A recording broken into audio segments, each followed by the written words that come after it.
to our hearts, my God. So I pray, Father, Ikaw ang Diyos na magapamuhat. And I pray that you will give us wisdom, knowledge, and understanding. Let your will be done, Lord, today. In the mighty name of Jesus we pray. Amen and amen. Kasi we are living by faith, we are serving by faith, we walk by faith, and everything that we do, that is the instruction of God, how we must live. And it must be done by faith. So, all of the believers who put their faith in Christ, why is it God allows that we will go through it, go through the fire? Sa kalisod, sa problema, why God allows it? Since naano mo ta kay Lord? I thought following Jesus Christ is easy. Kasi if you are not in Christ, your life is worse. But we thought that accepting Christ our life is more easier. But na-notice ba niyo na the moment that you follow Jesus, nagkaroon yung problema. And your faith is being tested. So why our faith must be tested? Tanungin mo daw sa sarili mo, bakit kaya kailangan nasulayan na itong pagtuo kay Kristo? A faith that cannot be, write it down, guys. Everybody, can you read it on? A faith that cannot be tested, cannot be trusted. So say it again. A faith that cannot be tested, cannot be trusted.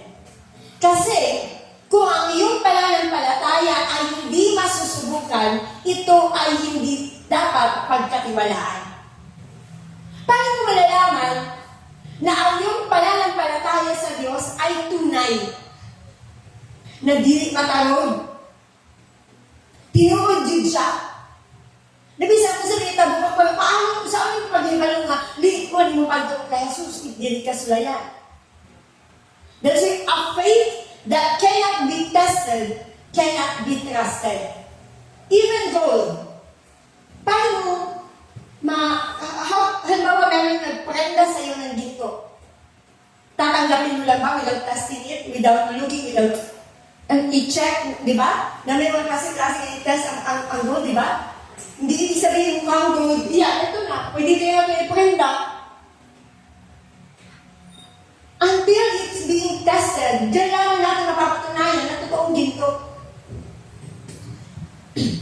When we face with a situation that tests our faith in God, ito yung palaging tinatanong, how do we respond?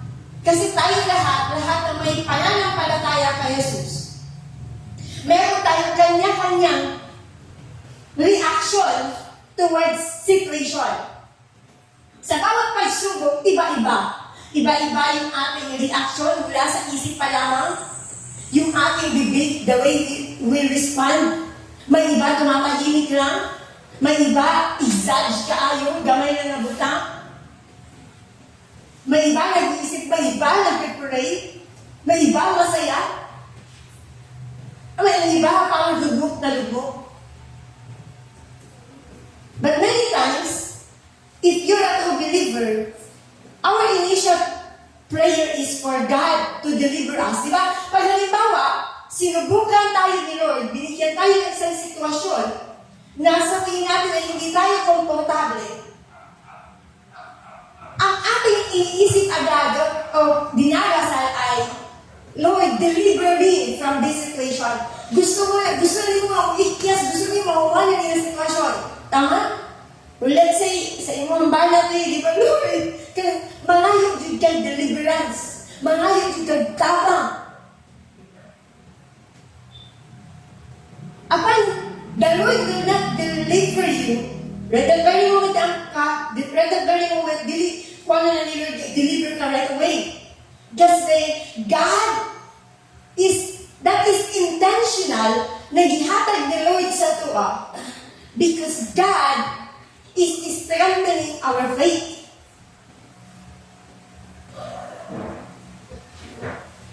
So we learn that God doesn't deliver us from the test because the purpose of the test is actually to deliver us. To deliver us from our sin. Saksapan talaga.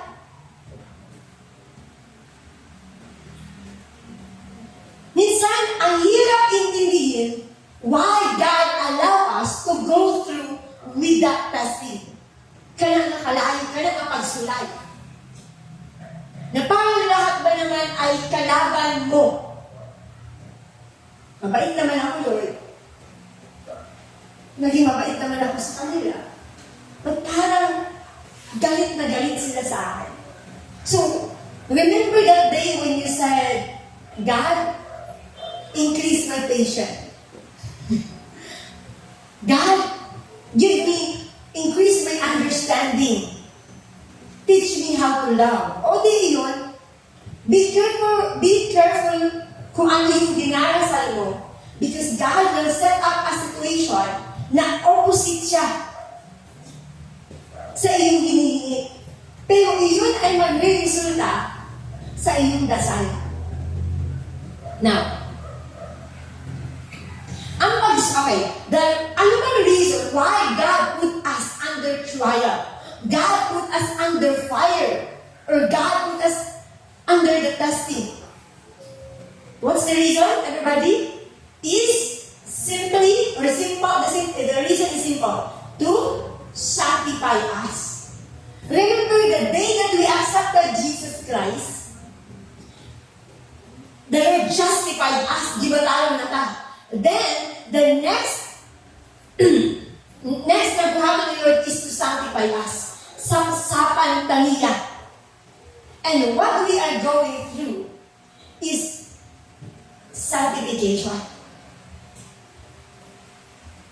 God is transforming us into the image of His Son, Jesus Christ.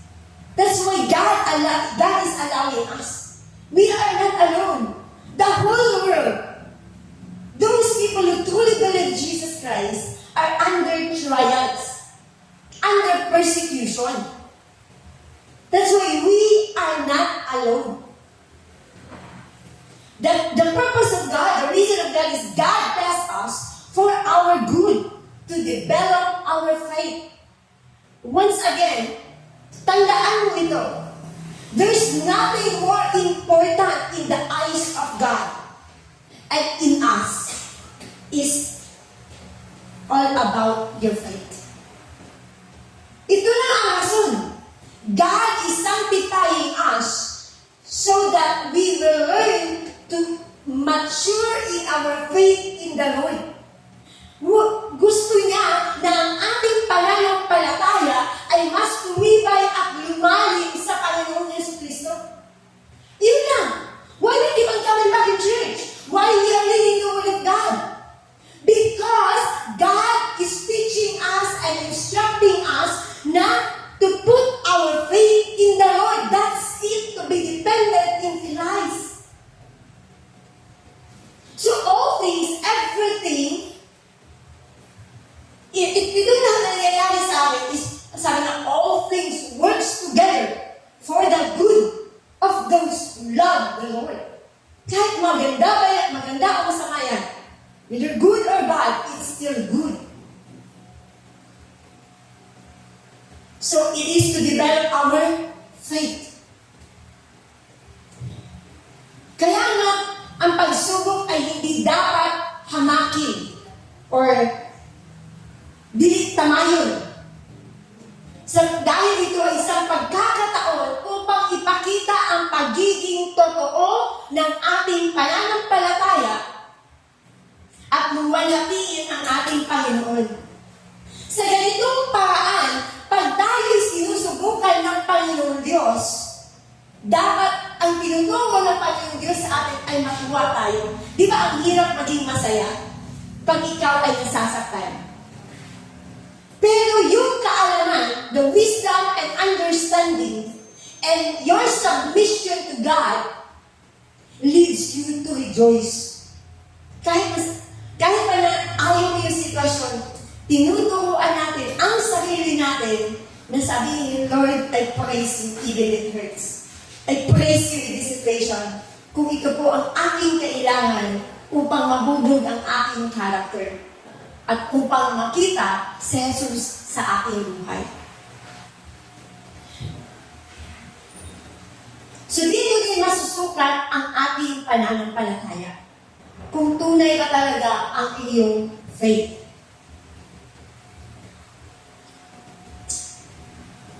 Ang ating bang pananampalataya o pagsimba sa Panginoon Diyos ay nakabase sa ating emosyon.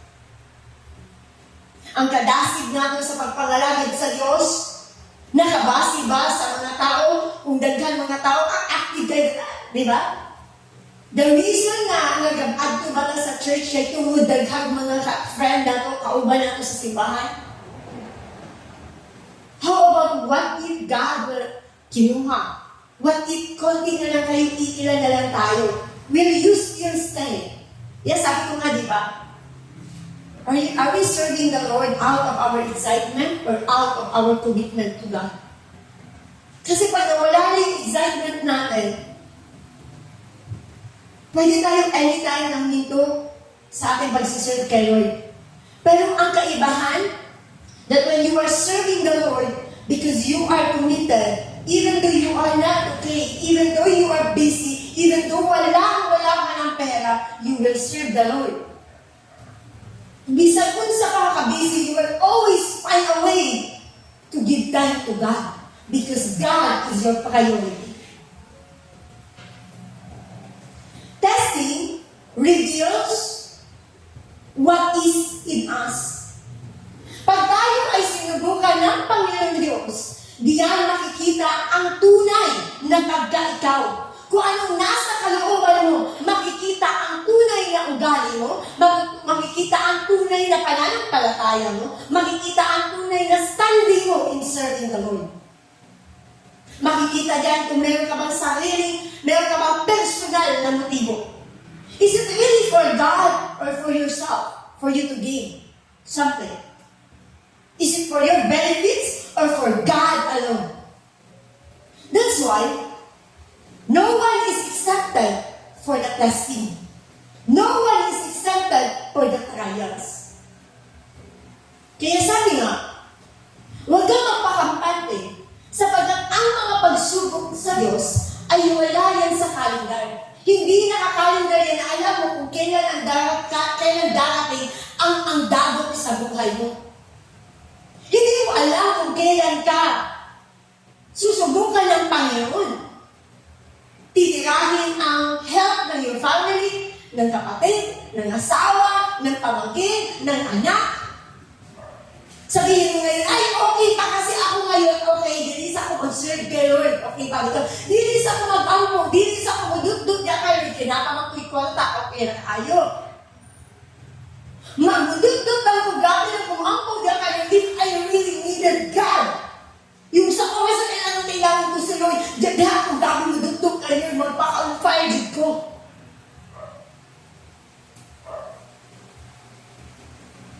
Our dedication, our commitment, and how we serve the Lord is not based upon our status in life. Kaya nga, minsan ginagamit ni Lord ang pera, the abundance and scarcity. Diyan makikita, kung ikaw ay maraming blessing, sinusubukan ni Lord, kung iiwanan mo ba siya dahil marami ka ng pera, at titigil ka na sa pagdarasal sapagkat di mo na kailangan ng Diyos sapagkat kaya mo ng bilhin at isupply ang mga pangangailangan mo. Or what if kunin ni Lord ang iyong inaasahan ng trabaho, pera? Usually sa ato, abudut-dut yung tapag man nangintakay panginahanan kay Lord. But God is teaching us na dili lang tang hirap, dili lang tang yupo, dili lang tang grabe yung kapag-istorya sa Lord, kay Lord, when we are really so in need. But gusto niya na kahit wala kang kailangan, except sa presensya ni Lord, yun ang gusto niya. That you will want His presence. Testing reveals is in us. Sabi nga dito sa Malachi 3:3, He will sit as us, a refiner and purifier of silver, and He will purify the sons of Levi, Levi are the priest, and refine them like gold and silver, so that they may present to the Lord offering in righteousness. So, before that verse, at verse 2, ano siya, apan kinsa ang makaantol sa adlaw sa iyang pagabot, kinsa ang makaagwanta kung mapakita na siya. So, dili ginasulti na ang atong Diyos, ano siya, kay sama siya sa kalayo nga nagalunsay sa puthaw o sama sa sabon nga nagalimpyo. Pagaputliyo niya ang mga pari nga mga kaliwat ni Levi sama sa paglunsay sa pila o bulawan. Ang mahimong matarong ang ilang kinabuhi sa ilahang paghalad sa Ginoo. Tanawa, look at that, okay. Ang mahimong nga matarong ilahang kinabuhi sa ilahang paghalad sa Ginoo.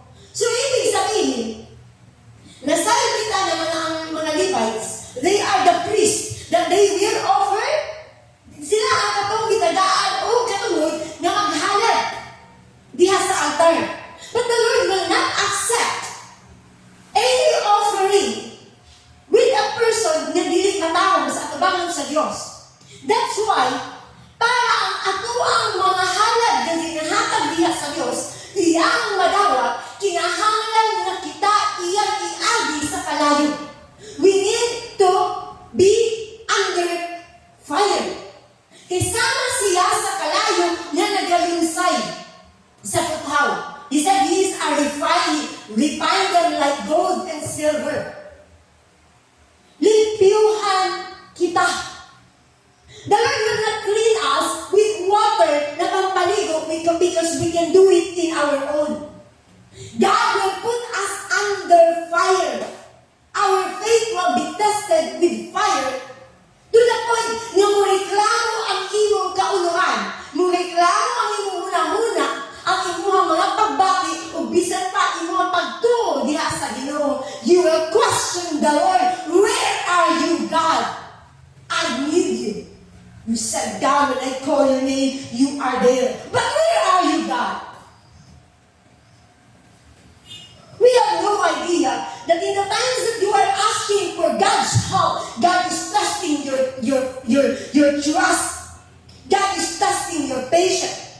God is increasing your kind of faith in Him. Do you believe in Him? When we say yes, let's try.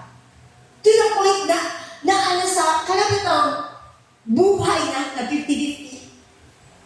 But ginasulayan ng Lord, can you still rejoice when someone is dying? One of the living testimony, diriging niya na ako malingkan. And the girl is a witness of this. When tatay was dying, tubuhan na si tatay.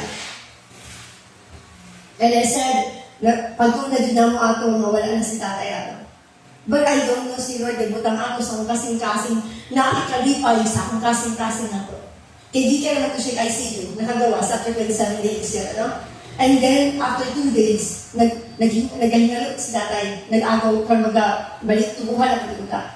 But sa amo, we know na this should ma-revive na po. But that time, di butang ni Lord sa akong kasing-kasing. Nibaba ang oxygen ni tatay, 47. Nibagsak na 47. Natubuhan na siya. But ang akong kasing-kasing puno sa kalipay. Umingon ko na pataas ang akong kamot. Kailangan ako kay Lord. Lord, I praise you and I worship you, God. Lord, salamat sa iyong ginabuhat sa ako ang pagkakaurasa. But right now, I rebuke the spirit of premature death of my father in the mighty name of Jesus. And I closed my eyes and I said, thank you, God, and I receive it, Lord. Thank you for the healing. Lord, thank you. I just clap my hands when I'm a doctor and nurses. And I want to thank you, God. Thank you, God. We receive it. We receive it. Hallelujah. Hallelujah. In Jesus' name. Lord, thank you. Kanya tubuhan na siya tayo. And yun sa ating girl, kadyo ka, Lord, kadyo ka. From 47, 50, 65, 50, 65, 67, 69, nitaas siya, 90, 94, 96, 97, 96, 97, nilingkod si tatay, namuhaw, wala nahita ko, and after that, tatay lived for another 3 years. And that is my testimony. My God is alive. So what I learned in that situation, the Lord tested my faith. Diba? Nagatuog ako sa iya. God tested me. Mahal ba ako? Or what will be my first response? My first response was to praise the Lord and to pray and to ask and believe. And the Lord never failed. And that's my lifetime na akong ginabaon. That if I can get a chance to share this, I will testify who my God is. God is putting us in a testing so that He can create a miracle, so that He can introduce Himself, who He is in you, in the time of troubles. Iba-iba ang pagkakakilala natin sa Panginoon Diyos. If you will not be tested, you will not, hindi ka lalapit sa Panginoon Diyos. Pinapakilala lamang ng Panginoon Diyos kung sino siya na pagka-Diyos sa ating buhay. That's why the Lord is telling us to rejoice. Consider it pure joy when you are under trials. He refined us. Ginasapsapan ka sa Diyos, ginalipiuhan ka niya. He said He refined us like gold and silver. Now, kaya di ay, di ba, nagayugbo ta, pero kung kita di mo agi o pagsulay, ang ato ang batasan di masapsapan. Now, I want you to remember this verse. Psalms 15, verse 1 to 2. Please take notes. Who may worship in your sanctuary, Lord? Basahin ko sa Bisaya. Ginoo, kinsa ang mahimong makasulod sa imong templo? Kinsa daw? Hello? Who wants to enter into the temple of God? Kinsa gusto? Wala? Gusto ba nato, no? Pero there's a requirement. Your praises, bisan kung saan na to worship dinhi, na ang mga pagdahig na dilit madawat sa Diyos. Our worship is not acceptable when our hands is dirty. Kung hugaw siya sa kay tumagagabuhat og sala. Ang tiil nagalakaw, nagatikang sa pagbuhat og sala. Ang bakba. So, kung sa requirement, kinsa ang mahimong makapuyog dito sa imong balaang buntod? Kung sa'y tubag sa Ginoo. Ang tao nga, nagkinabuhi, nga walay ikasaway o nagahimo sa mataro. Ulitin ko, kinsa daw? Kinsa daw, everybody? Ang tao nga, nagahimo, nga walay ikasaway o nagahimo sa mataro. Ang tinuod o matinud, ayon ang tanan niyang ginasulti. So, basic, busa, kung kita bakako, kaysa dihang wala pa ta kay Kristo, naanad ta nga makapamaka. Apan isulti ni Lord ang makasulod din ha sa iyang templo.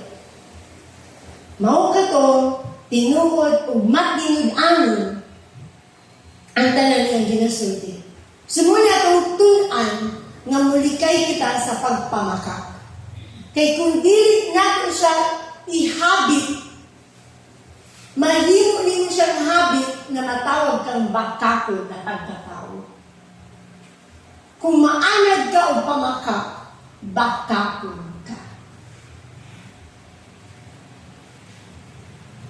The character sa kini nga verse, the character of the man or woman who is fit to enter into the house of God and abide there.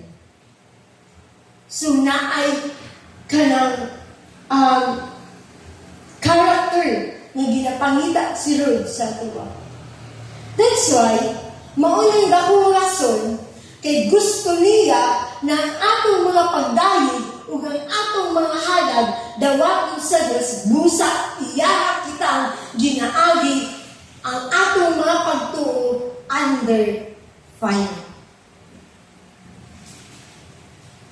When you're in a trial or testing, does God see His image and character in you?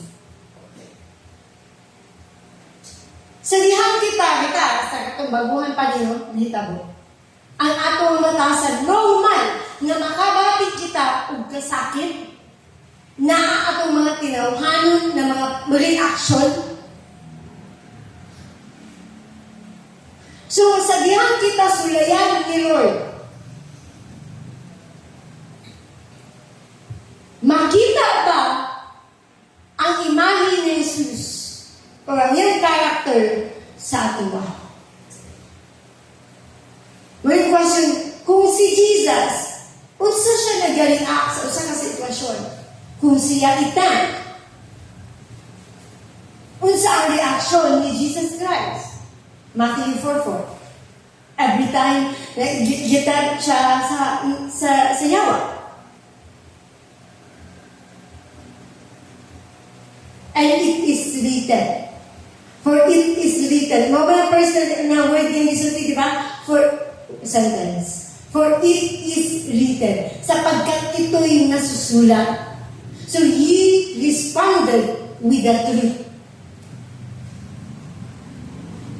So, every time na we are under trials, usually, we are thinking in a carnal ways. Alam natin ang carnal. Ang reason na ginabutang pa ni God sa ang atong pagtuo dinha sa kalayo, kaya aron ma-exercise o ma-produce ang fruit or makita ang fruit of the Holy Spirit. Diha man mapadayag ang fruit of the Holy Spirit sa dihang na anagid ka sa kalayo. Kaya pwede man away Kristuhan ko palang nasakitan ko eh. Di ba? That is the time of application. Sa Galatians chapter 5 verse 19 to 23, ang mga tao nga nagasunod lamang sa ilang tawhanon nga kinaiya, natay tinawhanon nga kinaiya, di ba? Mailagayod pinaagi sa ilahang binuhatan. So, kini ang kinaiya sa tawhanon. O kini ang gusto ni Lord nga ato ang talikdan. Ana siya dini, unsa ang magpadaya kini pinaagi sa ilang binuhatan nagapakighilawas sila sa gawas sa Kamingyon. Muna ang batasan, okay? Kinaiya. Sa usa ka tawo nga nagpadala sa flesh na desire. Hugaw ug malaway ang ilahang binuhatan. Nagsimba sila sa mga Diyos-Diyos, mga mambabarang, madinungtanon. So sa dihang kita magdumot, dili na ta spiritual. We're not living in the spirit, we live in the flesh. So hantod ka na sa ata magdumot. So muna, we need to give up na kay Lord. Kaya mga palaaway, mga igsuon ng mga palaaway, undangi ka na, bisag joke-joke pala na siya. Kay sakya na sa kaaway, ang ending nag-away joke tinudanan. Hakob, siloso, masuk-anon, hinungdan sa pagbahin-bahin o pagpundok-pundok. Division. Masinahon, palahubog, mahigugmaon sa mga kalibutan nga kalipay. Kung kita, mas malipay ka sa mga kalibutan ng kalipay, kung naapadid ka, malipay pa ka mag-disco, malipay pa ka, kaya itong mga worldly na, kaya ito, kabalutan na worldly siya, dili siya iya kay Lord. Wala din makapahimaya kay Lord, dili siya makaglorify kay God. Kung kana pleasing pala sa imuha, you need Jesus. You're not transformed, you're not, wala pa tinud na nadawat sa Jesus. Kasi kung gidawat na nimo sa Jesus, gidawat nimo ang kamaturan, gidawat nimo iyang tulong, o kalagutan nimo ang gikalagutan sa Diyos. Gikalagutan sa Diyos ang sala. Busa ang tinuod, nga katawhan, nga nabuhi pinaagi sa pagtuo, dili ikalipay kung unsa ang ikalipay sa kalibutan. Mula dili gayud sa yun ang pagpangalagad o pagsunod sa Diyos. Kaya kung imuha ka ng ilimod, di ka ba di ka kalipay at unang panahon? Mamula itong naandan na ka na atong kalipay. Apang kinahanan na ito, ilimod ka na. Kay kabalo na ta sa kamatuoran nga kana dili Diyos nun. Busa, pag kita mga katawan sa Diyos, wala lamang tag gina-improve ni God. Wala nga gina-change na para maging better person. Gina-transform ta ni Lord into the likeness of Christ. God's intention for us is unsa? To transform our mind. To renew this mind with the Word of God, with the will of God, with the desire of God. And the desire of God for us is kining atong kasing-kasing nga mangingilan will be transformed with the heart of God. That we will learn how to love like Christ because we have the heart like Christ. Kaya tayo, we are not so compassionate to the lost because our love for God is not enough. Katulad yung sinabi ito sa video, kasi hindi pa natin fully na understand kung gaano tayo kamahal ng Diyos. Wala pa natin natungkad pag-ayo. Pag kung totoong naintindihan natin na mahal tayo ng Panginoong Diyos at mahal ng Diyos ang mga taong wala pa sa kanyang poder, masasaktan ka kung ang iyong Diyos, ang iyong Ama ay nasasaktan. Mararamdaman mo kung ano yung nararamdaman ng iyong Ama. And for you, kasi mahal mo ang Ama mo, gusto mo siya na maging masaya. So para maging masaya ang Ama, ay gusto mo na you will save those lost. And you want to win people in Christ. Kaya yun ang totoo. Hindi totoo mahal na mahal natin ang Panginoon. Hindi pa. Tapaw pa kaayo. That's why we need to get closer to God. What is the will of God? John 6:39-40. That everyone must look unto His Son, Jesus Christ. That the will of God is no one will perish. Not all people who call Him Lord, Lord, Lord can enter into the kingdom of God. Tama? Hindi lahat ng tumatawag sa pangalan ng Panginoong Diyos ay makakapasok sa kaharian ng Diyos. Ang makakapasok lamang ang ayaw mga taong tunay na gumagawa ng kagustuhan ng Diyos, the will of God. Now, go back to John 6:39 to 40. No one will perish. So our main job here is to make disciples to win the lost. Padayon mo sa 21. Uban pang gibuhat nila ng mahugaw, giingnan ko kamo kaniadto, ug karon pasidan-an ko kamo pag-usab. Ang mga tao nga nagabuhat niini dili makapadunod sa ginharian sa Dios. Hello everyone. Hey. Gusto niyo ulitin ko yung binasa ko? If we continue living sa kana nga tinawhanon nga tinaiya, dili kita makasulod sa gingharian sa Dios. Kaya yung gusto ni Lord na matantang sa atua, kay kung kana na ay nagpabilin sa atua, maunay magkurap sa atua, ug dili kita makapagkinabuhi, pinaagi sa Espiritu ug kamatuoran. Kung maduntanan kita, where's the love? And you're telling me that you're living in spirit and in truth. Kung palaaway kita, where is the love?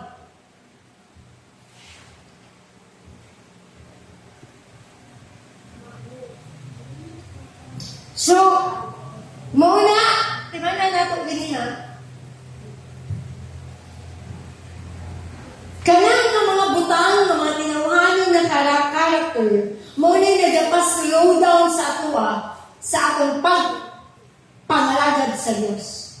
Dili kita makatarong o pagtuman sa Ginoo, hantod kana nga mga kinaiya, mo'y nagahari ka na to.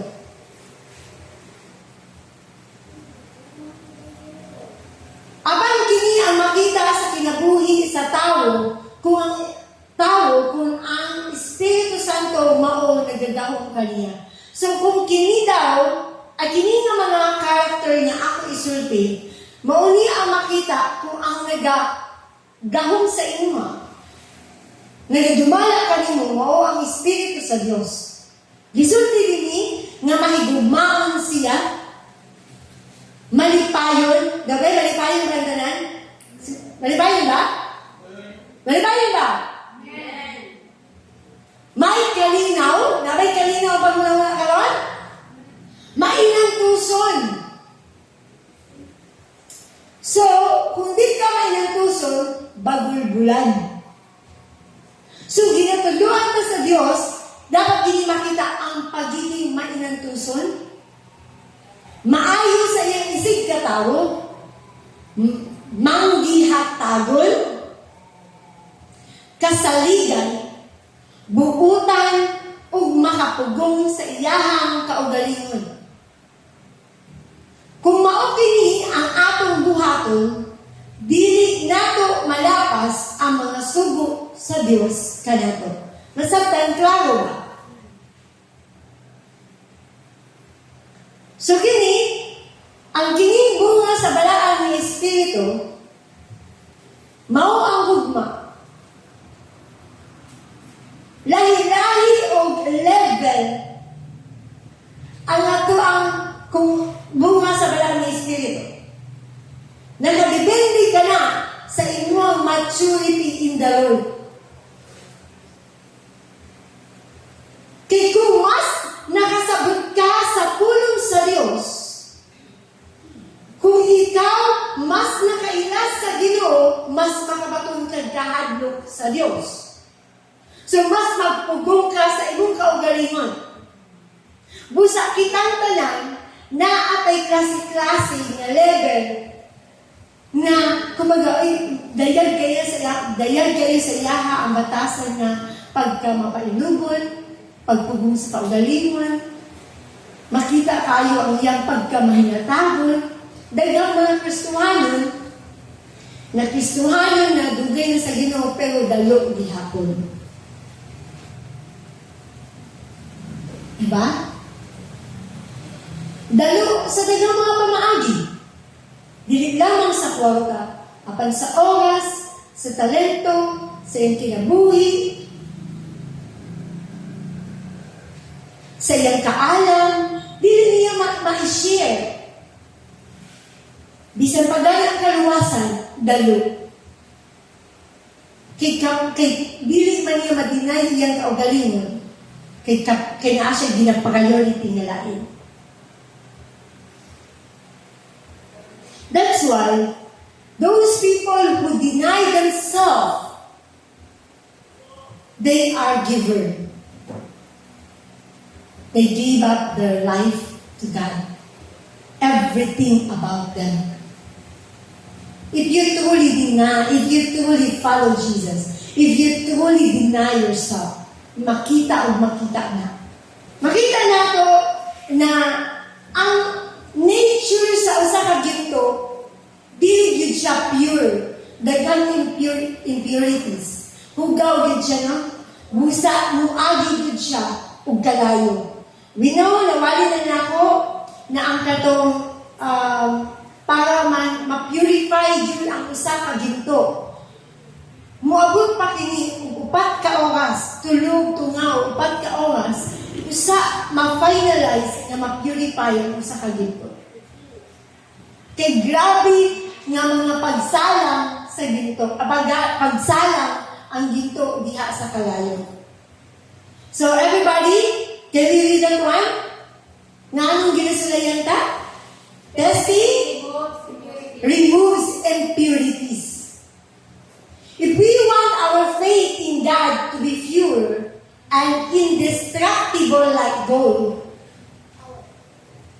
our faith has to go through the fire again and again. So kung gusto na natin ang atong pagtuo sa Diyos, mahimong puti o dili magbuba, sama sa bulawan, ang atong pagtuo kinahanglan muagi sa kalayo sa makadaghang higayon.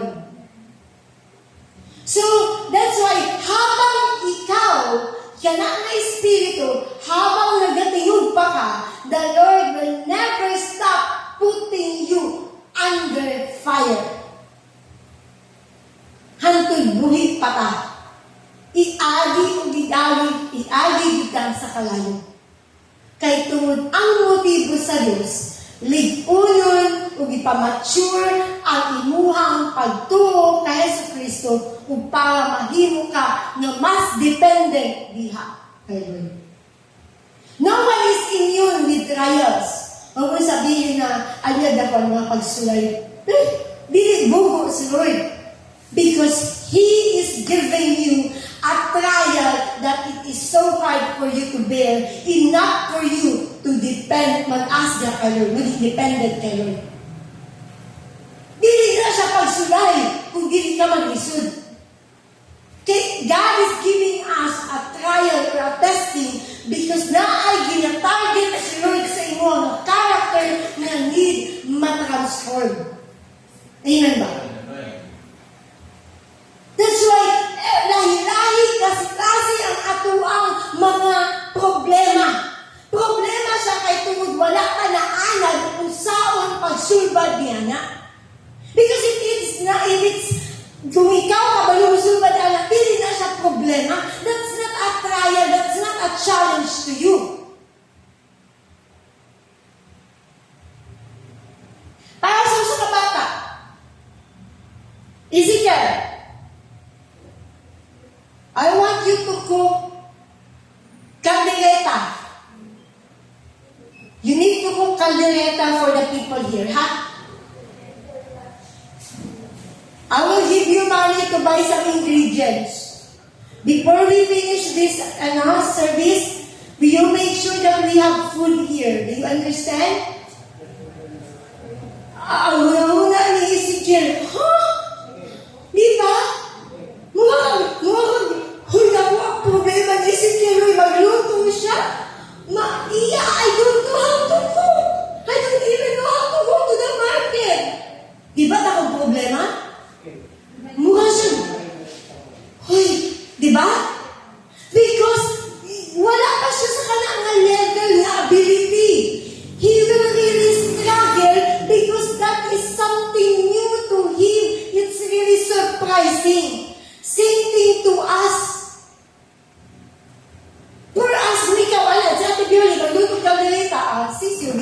kayuhan pa. Diba? Kasi, alam mo yun eh. That's not a problem. That's not a testing. That's why God let us expect that there are more, daghan pa nga mga pagsulay ihatag niyo.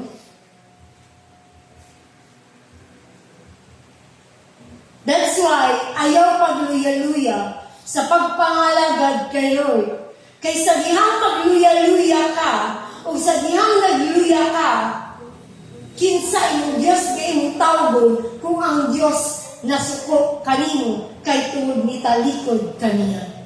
Tama ba? Amen ba? Hello? Amen ba? Ayaw pagkumpiyansa. That's why it is so good when you are under trial, you know that the favor of the Lord is upon you. Kaya bisan unsay mahitabo, when you are under God's trial, you know that God is with you, you know that God will answer your prayer. And you don't need to beg God. He will just say to you that call my name and I will answer you. But do you hear that verse? That when you call the Lord, He will just laugh at you. Katawan ka lang niya. Because when the Lord called you, nagpabungol-bungol ka sa iya. Basa niyo na? I just forgot the verse. Katawan ka sa Diyos. That is one way of God's discipline to those people who turn away from the Lord.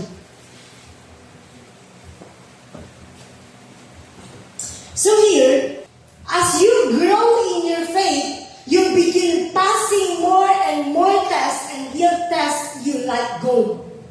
So, habang kita nagpadayon sa pagpangalagad sa Ginoo, you need to expect that you will undergo with more testing. Sama sa gold. Until you will be purified. And you are ready to be glorified. Amen. Hello? You want to be glorified? Gusto ba niyo included God na mag-glorify? Allow God to purify you under His control. Ayog dagay. With each pass through the fire, it becomes purer. So yung ginto, habang, grabe nung the more niya mga ginagutang sa kalayo, ang usa ka ginto, the more nag-pure siya, tama? The more na mawala ang mga impurities, mga hugaw, na para magkaroon ng high carat na gold. Same thing sa tuwa, the more na kita moagi o mga pagsulay, hello? The more na moagi nagdagang na mga pagsulay, the more kita nga i-humble ni Lord. The more that we humble ourselves before God, the more that we become dependent to God, the more we cast away our mga pride sa kinabuhi. So the main reason that God is putting us in the test or under test is to smash every faces of our pride. So that is why there is a different carat of gold.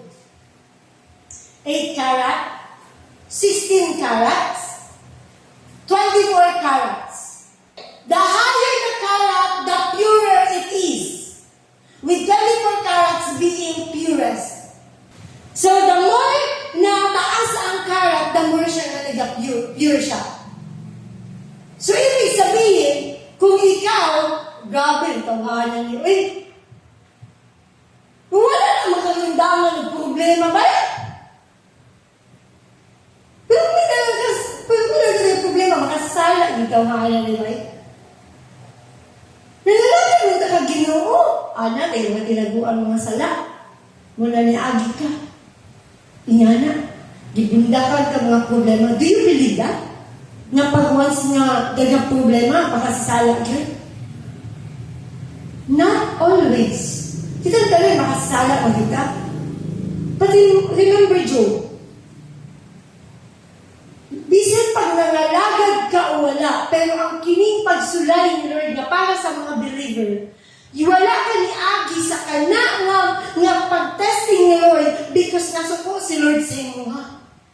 God loves you, that's why God is giving you a trials. Because God wants to show who He is in your life. He wants to save you, He wants to heal you, He wants to provide you. Gusto niya ipailaila na tayo na sakit, okay? Lord, nagalagod ko sa imo, Lord. Ulay kwarta. Dahil ang life na ang life na imo ang matando. But because you have the faith in the Lord and life or death, I will praise you. I will serve you, God. I will not deny you, God. Lord, but I believe that this thing, God, is just a trial.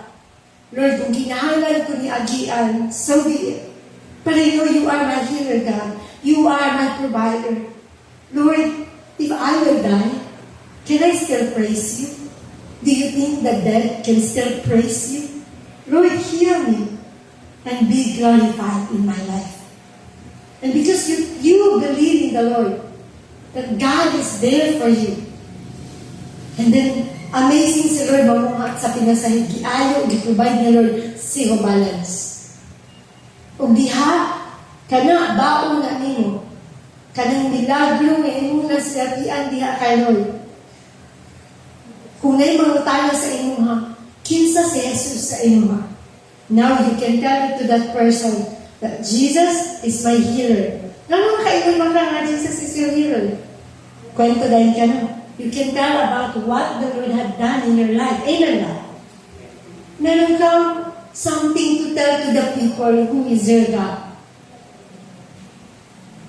So, huwag tayong magtaka, hindi ibig sabihin na tayo ay dumadaan. Even in this ministry, dumadaan tayo sa ganito. I don't believe that the Lord rejected us. I don't believe that God rejected the other people there. May tinuturo ang Panginoon sa atin. If these things must happen, then so be it, God. God is ginatarget ni Lord ang tanan nato ng mga batasan. All of us. Amen. Because whether we deny it or not, we have ungodly reaction from the past. And all of us, here and all those people, all of us, committed sin before God. Walang malinis sa atin. Walay limpyo sa ato. Walay matarong sa tuwa. All of us committed sin. God is in control. So here, although we've been made right with God through our faith in Christ Jesus. Gihimo ta na, everybody? God what? God made, say what there is at what? We've been made right with God through dili ka matao in the eyes of the Lord kung wala kay pagtuo sa iyang anak na si Jesus Cristo. Do you understand that? We are only righteous in the eyes of God because of our faith. That's the main reason. Who can enter into the kingdom of God again? Mga matao, mga gimatao sa Diyos. And through our testing, through the fire, kinamatawang ka ni Lord when He is putting us into trial. So, ibig sabihin, matawang na ni Lord no, by your faith in Christ. By your faith in Christ. So, ibig sabihin, wala tayo sa lalim. Matawang naman ta. Oh! This spirit is still in the flesh, living in this flesh, temporary body. We still have this remnant, mga nagpabili ng mga sala na kinahanglan sapsapan. Kaya kung kita yun, literally, na matao, wala na pakyas, we are always in the spirit, dili na ta makasala. Wala na yung rason para sa Lord magsapsak pa sa ato. There's no sanctification, glorification automatic. But gamay nga pagkamaldita, gamay nga pagkatapulan, gamay nga pagkamasinupakon, mga gamay nga gamay nga galubo. Gamay na, tanong gamay. Ayaw lang yung gamay. Di ba? So, dagang mga gamay nga kinahanglan dako kapag sapsap. Amen. Kay tungod ang gamay na ito, muna yung rason nga muda makakauno ng ato ang espirituhanon nga kinabuhi. It will corrupt our walk in the Lord because atong gamay na pagkamalita. Gamay na pagkatapulan. Gamay na pagka-rebelyoso kay Lord. But walay gamay dako nga masulti ka pag gamay na siya, dili na siya sala. Pag dako, sala na siya. No? Gamay na sala, dako nga sala. Now, our sanctification doesn't happen at once. It is a process. And how God process our kining sanctification through the fire.